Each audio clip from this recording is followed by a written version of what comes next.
அவர்கள் இஸ்லாத்தை ஏற்றுக்கொண்டார்கள் என்று உமக்கு என்னமோ செய்து விட்டார்கள் போல என்ன செய்கிறார்கள், உங்களிடத்திலே சொல்லி காட்டுகிறார்கள். குல்லா தமுன்னு அலைய இஸ்லாமக்கும், உங்களுடைய இஸ்லாத்தை, நீங்கள் இஸ்லாத்தை ஏற்றுக்கொண்டதை எங்களுக்கு பெருமையாக சொல்லி காட்ட வேண்டாம்.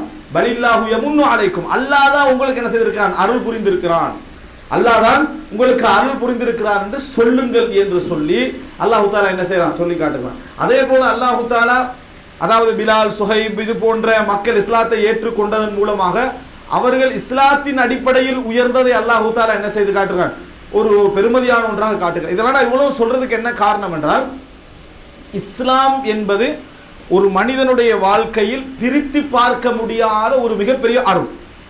இந்த அருள் மறுமையில் அவன் சொர்க்கம் போவதற்கு மட்டுமல்ல, உலகத்துல உருப்படியா வாழ்றதுக்கு தான். மறுமையில சொர்க்கம் போறதுக்கு மட்டுமல்ல, என்ன உலகத்துக்கு வேற நபர்களுடைய ஐடியா கேட்கணும் அர்த்தம். உலக விஷயங்களுக்கு, உலக வாழ்க்கைக்கு, உலகத்துல நல்லா இருக்க, உலகத்துல நிம்மதியா இருக்க, உலகத்துல சந்தோஷமா இருக்க, உலகத்துல சமாதானமாக இருக்க, உலகத்துல முன்னேற, உலகத்துல ஆளுவதற்கு எல்லாத்துக்கும் வேற நபர்கள்ட்ட என்ன செய்யணும், ஐடியா கேட்கணும். மறுமையில வெற்றி பெறத்துக்கு எது இஸ்லாம். அப்படி இஸ்லாம் எங்களுக்கு என்ன செய்யல, ஒரு குருட்டுத்தனமான ஆன்மீகத்தை எங்களுக்கு சொல்ல வரல. இந்த உலகத்தில் நீ சிறந்த முறையில் வாழ வேண்டும் என்றாலும் இந்த உலகத்தை படைத்த ரப்புல் ஆலமீனுடைய தீனை நீ கடைபிடித்தால்தான் உனக்கு உலக வாழ்க்கையும் என்ன செய்யும், செழித்து வாழும். அதனாலதான் ரப்பனா ஆத்தினா ஃபித் துன்யா ஹஸன வ ஃபில் ஆখিরাতি ஹஸன வ கினா அஸாபன்னார். எந்த ஒரு மார்க்கத்திலையும் இந்த உலகத்திலும் எனக்கு நல்ல வாழ்க்கையை தாண்டி கேட்கக்கூடிய பிரார்த்தனையை நீங்க என்ன செய்ய மாட்டீங்க, அதாவது காண மாட்டீர்கள். இஸ்லாம் அதை எங்களுக்கு என்ன செய்து சொல்லி தருது. யார் இந்த இஸ்லாத்தை அதாவது முறையாக கடைபிடிக்கிறார்களோ அவர்களுக்கு நாம் இந்த உலகத்திலும் நல்ல வாழ்க்கையை என்ன செய்வோம், கொடுப்போம் என்று அல்லாஹ் தஆலா சொல்லி காட்டுகிறார். இஸ்லாத்தை கடைபிடிக்காமல் வேறு வேறு சில பாவங்களை சொல்லி காட்டி அல்லாஹ் என்ன சொல்கிறான், அவர்களுக்கு இந்த உலகத்திலும் நாம் இழிவை கொடுப்போம் என்றான். எனவே இஸ்லாம் இந்த உலக வாழ்க்கையும் அழகுற நிம்மதியாக சந்தோஷமாக வாழ்வதற்கு இஸ்லாம் தான் என்ன ஒரு பெரிய ஒரு நியாமத். இஸ்லாத்தை இழந்தவன் மறுமையை மட்டும் இழக்கிறான் என்றதில்ல, உலகத்தை என்ன செய்கிறான், இழக்கிறான் என்பதை நாங்கள் என்றைக்கும் என்ன செய்து விடக்கூடாது, மறந்து விடக்கூடாது. அதுக்கு அல்லாஹ் தஆலா பல விஷயங்களை என்ன செய்திருக்கிறான், சொல்லி காட்டியிருக்கிறான். இது யாருக்கு ஆழ பதிகிறதோ, உள்ளத்திலே ஆழ்ந்த மனதில் அல்லாஹ் எனக்கு தந்த நியாமத்துக்களிலேயே எது மிகப்பெரிய நியாமத் என்றால், முதல்ல எனக்கு என்ன வரணும், எனக்கு அல்லாஹ் தஆலா நிறைய அருள் தந்திருப்பான். ஒவ்வொரு மனிதனுக்கும் எனக்கு அல்லாஹ் தஆலா பொருளாதாரத்தை தந்திக்கிறான். அதனால மக்கள் எல்லாம் நான் என்ன செய்யறேன், தர்மம் செய்கிறேன், அது ஒரு அருளா நான் நினைப்பேன். எனக்கு அல்லாஹ் தஆலா என்ன ஒரு ஆட்சியை தந்திருக்கிறான், அதன் மூலம் மக்கள் எல்லாம் நான் கண்ட்ரோல் என்ன செய்திருக்கிறேன், வைத்திருக்கிறேன். அல்லாஹ் தஆலா எனக்கு பேச்சு பலத்தை என்ன செய்திருக்கிறான், தந்திருக்கிறான். அதன் மூலம் மக்களை நான் என்ன செய்கிறேன், வழி நடத்துகிறேன், கவர்கிறேன். அல்லாஹ் தஆலா எனக்கு மீடியா பலத்தை என்ன செய்திருக்கிறான், தந்திருக்கிறான். மீடியா அறிமுகத்தை தந்திருக்கிறான். அதனூடாக நான் மீடியாவினூடாக மக்களுக்கு நிறைய செய்தி சொல்றேன். இதெல்லாம் எனக்கு அருள். ஆனால் இந்த அருள் எல்லாவற்றை விட மேலுக்கு எதை நான் வச்சு பார்க்கணும், இஸ்லாத்தை, தீனை வைத்து பார்க்க வேண்டும். இந்த அருள் எல்லாம் ஒரு நேரத்தில் உன்னை விட்டு என்ன செஞ்சிடும், ஒதுங்கி போகத்தான் போகுது, சந்தேகமே இல்லை. இந்த எல்லா அருள்களும் உன்னை விட்டு ஒதுங்கத்தான் போகிறது. ஆனால் தீன் என்ற அருள் இருந்தால் இறை ஒன்று ஒதுக்க மாட்டான். கடைசி நிமிஷம் வரைக்கும் உலகமே கைவிட்டாலும் சரி, எந்த இறைவனை நம்பி எந்த தீனனை பின்பற்றி கண்டிக்கிறாய் அந்த தீன் உன்னை என்ன செய்யும், அல்லாஹ்வுடைய உதவியால் உன்னை கொண்டு உரிய இடத்துல கொண்டு போய் என்ன செய்யும், சேர்க்கும். இதுதான் ஒரு முஸ்லிம் எல்லா இடத்திலும் பார்க்க வேண்டிய விஷயம். அதே நேரத்தில் இஸ்லாம் எங்களை கொண்டு போய் எங்க வைக்கல, டைட்டாக ஒரு இறுக்கத்துல கொண்டு போய் அகப்பட்டு சாகுற அளவுக்கு இஸ்லாம் எந்த சட்டத்தை எங்களுக்கு என்ன செய்யல, வைக்கவில்லை.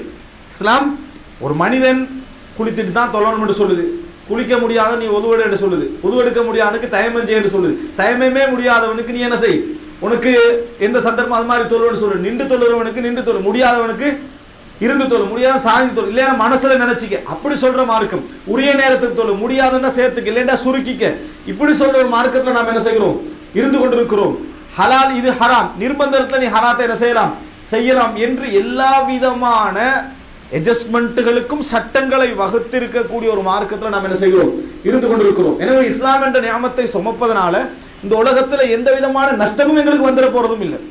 இந்த உலகத்தில் எந்த விதமான நஷ்டம் வந்துட போறதும் இல்லை. எதுவாக இருந்தாலும் மேலோட்டமாக இழப்பாக இருக்கலாம். ஆனால் படைத்த ரப்புல் ஆலமீன் அதுக்குரிய பரிகாரத்தை இந்த உலகத்துல என்ன செஞ்சிருவான், இன்னொரு வகையில செய்து விடுவான். இதை நாம் புரிந்து கொண்டோம் என்று சொன்னால் இந்த உலகத்தில் எல்லாவற்றையும் நான் பாதுகாப்பதற்கு எடுக்கின்ற முயற்சியை விட எதை பாதுகாப்பு எடுப்பேன், இஸ்லாத்தை பாதுகாக்க எடுப்பேன். இஸ்லாத்தை பாதுகாப்பதற்கு எதனை பாதுகாப்பதை விட இதுக்கு நான் என்ன செய்வேன், பெரியோர் முயற்சி எடுப்பேன். அதை மிதித்தாவது மேல் ஏறுகின்ற நிலைக்கு நான் என்ன செய்ய மாட்டேன், வரமாட்டேன். அல்லது அதை ஃப்ரீ டைம்ல போட்டுக்கிறதும் பிஸியான டைம்ல கலட்டி விடுறது மாதிரி இஸ்லாத்தை என்ன செய்ய மாட்டோம், வைத்துக் கொள்ள மாட்டோம். இதுதான் ஒரு முஸ்லிமுடைய உயர்ந்த லட்சியம். இதுக்காக வேண்டித்தான் நாம் இந்த உலகத்தில் எதிர்க்கப்படுகிறோம். இந்த உலகத்தில் முஸ்லிம் சமுதாயம் எல்லா மதத்தினராலும் குறிவைக்கப்பட்டு, எல்லா மதத்துடைய தீவிர சிந்தனையாளர்களாலும் குறிவைக்கப்பட்டிருப்பதற்கான காரணம் என்ன? இந்த இஸ்லாமிய சமுதாயத்தில் நம்ம எங்க போனாலும் உடனே ஹைலைட் ஆகிடுவோம். இஸ்லாம் என்ன செய்யும்? இஸ்லாத்துக்குள்ள வந்த ஒரு இந்துவோ கிறிஸ்துவோ மற்றவர் வந்தா அடையாளப்படுத்துறதுக்கு பெருசா என்ன செய்யாது, எதுவும் வந்துடாது, மத குருவாக இருந்தாலே தவிர. ஆனா இஸ்லாத்துக்குள்ள நுழைஞ்சாலே முதல்ல அதான் சவுண்டு கேட்டுரும். 5 நேரம் ஜமாத்துக்கு என்ன செஞ்சிருவீங்க, கூடிடுவீங்க. இதன் மூலமா என்ன நடந்துரும்? நாங்க அடையாளப்படுத்தப்பட்டுருவோம். இந்த அடையாளப்படுத்தல் தான் பெரிய பிரச்சனை. தாடி வளர்க்கணும்னு சொல்லும், அபாயா போடணும்னு சொல்லும். இந்த மாதிரியான அடையாளப்படுத்தல் வாரது மற்றவர்களுக்கு என்ன ஒரு பெரிய பிரச்சனையாக மாறி இருப்பதை நம்ம என்ன செய்கிறோம், பார்க்கிறோம். ஆனால் இஸ்லாம் ஏன் இப்படி முக்கியமான அடையாளப்படுத்தல்களை எல்லாம் வைத்து இந்த இஸ்லாத்தை சொல்கிறது அப்படி என்றால், என்றைக்கு நம்ம புரிந்து கொள்ள வேண்டும், இந்த தீனை பாதுகாப்பது, தீனை சுமந்து கொண்டிருப்பது, இதனால் தான் நாங்கள் எதிர்க்கப்படுகிறோம் என்று புரிந்து கொண்டால், இதனால தான் எங்கள் இம்மையுடைய மரபுடைய வெற்றி இருக்கு என்று புரிந்து கொண்டால், அந்த தீனை பாதுகாப்பது நாம் மிகப்பெரிய கவனம் எடுப்போம். இந்த தீன் எந்தெந்த வகையிலெல்லாம் எங்களை விட்டு போகலாம், இந்த தீன் எந்தெந்த வகையெல்லாம் எங்களை விட்டு போகலாம் என்ற எல்லா வாசல்களையும் இஸ்லாம் எங்களுக்கு சொல்லி தந்திருக்கு. இஸ்லாம் சொல்லி இதுல நீ கவனமாக, இதுல கவனமாக, இதுல கவனமாக. அதுல அக்தர் அபுவாப், அக்தருல் அபுவாப், அதாவது இருக்கிற பாபிலேயே நம்ம இஸ்லாத்தை விட்டு அப்படியே வெளியே போறதுக்கு ஒரு ஒரு பாபிலேயே மிகப்பெரிய பாபு தெரியுமா? நம்ம கொண்டு சுமந்திருக்கக்கூடிய இந்த இஸ்லாத்தை விரும்பாத, அதாவது அதுக்கு மாற்றமான முறை வாழ்றவன் பக்கத்துல வாழ்றது, அந்த சமுதாயத்தில் என்னது வாழ்றது. இஸ்லாத்தை நம்ம சுமந்திருக்கிறோம், அந்த இஸ்லாத்தை விரும்பாத, அந்த இஸ்லாத்தை ஏற்காத, இன்னொரு அவங்க எதிர்த்தாங்களோ எதிர்க்கலையோ அந்த சமுதாயத்துக்கு மத்தியில் நமது இருப்பு இருக்கிற நேரத்தில் நமக்கு இயல்பா என்ன நடக்கும் அப்படின்னு சொன்னால், ஒரு அதாவது கலப்பு நிலை என்ன செய்யும், எங்களுக்கு ஏற்படும். அரபுல ஒரு பழமொழி சொல்வார்கள், மன் ஆஷ கௌமன் அர்பஈன யௌமன் சாரம் என்னும். 40 நாட்கள் ஒரு சமுதாயத்திலே வாழ்ந்தால் அவர் அவர்களில் உள்ளவராக என்ன செய்து விடுவார், மாறி விடுவார். அவர் அவர்களில் உள்ளவராக மாறி விடுவார். ரெண்டில் ஒரு முறையில மாறுவான். ஒன்று அவராக மாறிடுவான், அல்லது இவன் இந்த இடத்தை விட்டு வேற எங்கேயா போனான்னு சொன்னா இந்த இடத்துல வாழ்ந்ததை அவன் ஒரு நாள் விட்டு கொடுக்கவே மாட்டான். 20 வருஷம் இருந்துட்டு ஒருத்தர் என்ன செய்யறாரு, இந்தியா போறாருன்னு, நம்மளோட ஸ்டைலு, பேச்சு, நட, காற்ற குணமெல்லாம் எப்படி இருக்கும்?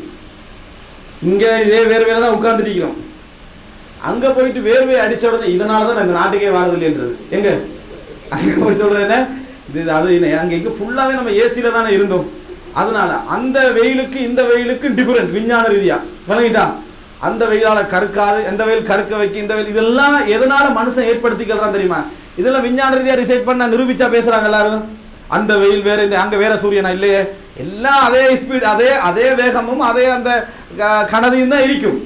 ஆனா மனிதனுடைய இயல்பு எப்படி இருக்கும் என்று சொன்னால், அந்த நம்ம வாழ்ந்த இடத்துக்கேற்ப நம்ம மாறிவிட்டோம் என்கின்றதை ஒன்றில் அவனுடைய நடைகள், செயல்பாடுகள் காட்ட ஆரம்பிக்கும். அல்லது இதை என்ன செய்யும், அப்படி இது மனிதனுடைய ஒரு இயல்பான ஒரு தன்மை, மனிதனுடைய இயல்பான ஒரு தன்மை. அப்ப இந்த தாக்கம் அவசரமாக மனிதன்ல வந்து சேரும் என்பதனாலதான் மன் ஆஷ கௌமன் அர்பஈன யௌமன் சாரம் என்கிற ஒரு பழமொழியை வச்சுக்கிறாங்க.